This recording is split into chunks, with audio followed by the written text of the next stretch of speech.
دو آدمیوں کو قیامت کے دن اللہ کہے گا چلو دوزخ میں جاؤ، ایک دوڑ لگا دے گا اور ایک شخص پیچھے مڑ مڑ کر دیکھے گا۔ اللہ دونوں کو بلا لے گا اور کہے گا ہاں بھائی، کیوں دوڑ لگا رہے ہو؟ آگے دیکھ نہیں رہے ہو آگ ہے؟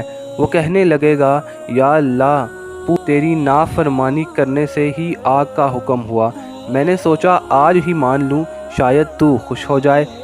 اللہ دوسرے سے پوچھے گا اچھا تو پیچھے مڑ مڑ کر کیوں دیکھ رہا تھا؟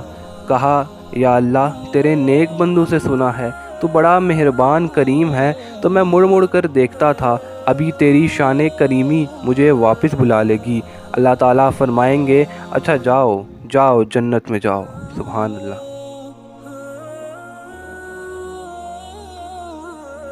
اللہ کے نبی صلی اللہ علیہ وآلہ وسلم نے فرمایا کہ اللہ تعالیٰ نے بارش کے پانی میں شفا رکھی ہے۔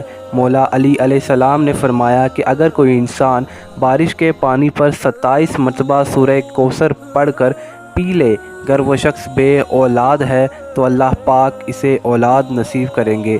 اگر کسی انسان پر کالا جادو، نظر، تعویذ یا پھر کوئی بندش ہے تو وہ انسان ان بارش کے پانی پر ایک ایک مرتبہ سورہ جن، سورہ ناس اور سورہ فلق پڑھ کر دم کرے اور پی لے، انشاءاللہ عز و جل فائدہ۔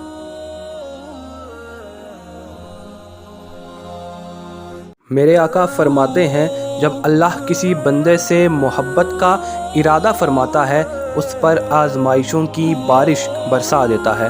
کمال کی بات ہے اللہ محبت بھی فرمائے اور آزمائشیں بھی۔ فرمایا رب یہ چاہتا ہے کہ میرے بندے سے دنیا میں جو خطائیں ہو گئی نا، آزمائشیں بھیجوں، یہ صبر کرے اور جب اس کے سارے گناہ دنیا میں معاف ہو جائیں تو میرے پاس آئے تو اسے جنت میں داخل کر دوں۔ سبحان اللہ۔ چینل کو سبسکرائب کریں، شکریہ۔